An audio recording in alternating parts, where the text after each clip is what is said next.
Hi, my name's Eoin Finn, and thanks for watching our Blissology yoga tips. I thought we could take a look at a really fun and invigorating pose called Galavasana. This one is, really invigorating. It's really brings a lot of joy into the body. It makes some people really afraid, but you shouldn't be afraid if you know the physics of the pose. So know that more than a big labor of Hercules, it's just a simple counterbalance. Again, like crow pose, you're trying to balance the weight of the chest with the feet. So maybe you might want to check out our crow pose video on our Blissology channel first. Make sure this is okay in your knee. If you have knee injuries, this might not be the one for you, but I'll give you tips on how to protect the knee also. So I'm going to start by doing standing pigeon. So here we go. Step one, left ankle is on the right knee. Now, to protect the knee joint, I need my shin bone and my thigh bone in one line. I do not want to just start torquing at that knee joint. So I'm using the inner foot, keeping that active. I do not let the foot go limp. I'm trying to keep a muscular contraction on my inner left leg to make a sheath, so to speak, around this left knee joint. Now, I'm going to start to come forward. I'm not coming forward by rounding the spine. I'm coming forward. Here are your hip joints in here.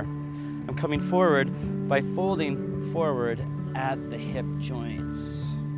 Now, this part of the arm right here, the back of the triceps, and this part of the shin, you can touch them if you want, those need to come into contact.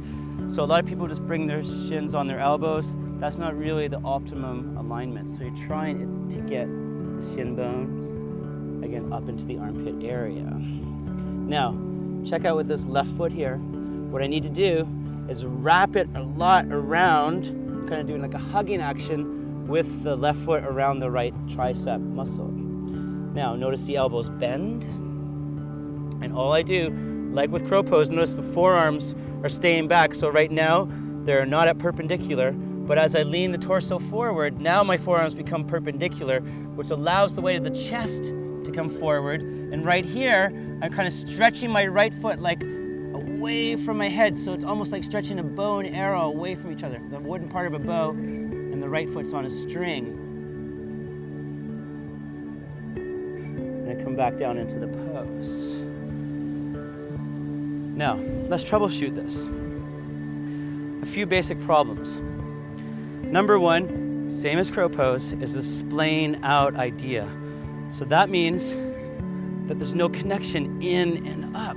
The great thing about hand balances is that they really do what alignment is meant to do, which is to give you this in and up feeling to get rid of the compressive gravitational force.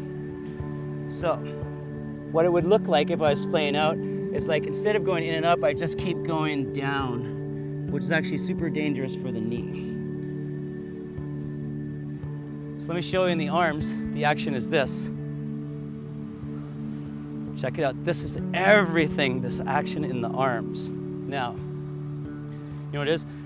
You've probably heard this in yoga circles, but we say the right arm is screwing in a light bulb and the left arm is unscrewing, and you put a thigh master between your elbows. Because problem one is the splaying out. Problem two, again like crow pose, is a lot of people let their arms stay straight. And they try and go into the pose, and this is just called me slipping off of my arms into one big sandy, piley mess. Not what we're looking for. So again, the elbows need to stay bent.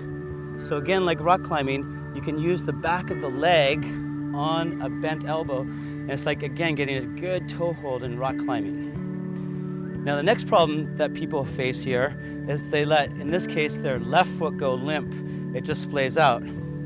But remember, this left foot's gonna wrap around my right arm, and what I wanna do is kind of hug, check this foot out, it hugs around the left arm. As a visualization, it's almost like I was hanging upside down by my feet on monkey bars, and you need to wrap your foot around that imaginary monkey bar, which is my right upper arm bone in this case.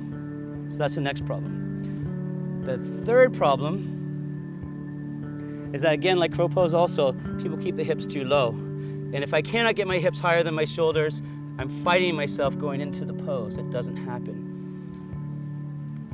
So here we go. Hips higher than the shoulders. Elbows, do not let them splay out. Gather them in. Now, Next, my left foot. It's really hugging. I'm pulling the left foot around the right tricep muscle, and I lean my chest forward. Right here, a lot of people get stuck, but lean more of the chest forward as the right leg comes up. I've just got to find that counterbalance. And then come on out. Now I want to tell you one more thing. A lot of people let this left hip go soft, which again adds to that sinking feeling, literally. So what I want you to do as you work this left foot and wrap it around the right tricep, press down and out this way through your hip muscle. You're using your gluteus maximus, a big, powerful muscle, to pull the leg down into the arms so you don't just sink into it. You're pressing away, which is actually a strategy for a pigeon pose all the time to protect the knee. Might be less dynamic in a more relaxing pose. So Galavasana, one more time. Hips higher than the shoulders. Bend your elbows. Smile. It's a big, beautiful party. Lean forward. Squeeze elbows in. Lift up the back left leg. Balance and breathe. Relax. Have fun. Knee comes in. Foot comes down. Feet come on the floor. Do a little dance. High five a friend. This stuff is beautiful. Thank you for all the great yogis who passed on such a fun thing called yoga, called Galavasana. I'm Eoin. Thanks for watching Blissology Yoga Tips.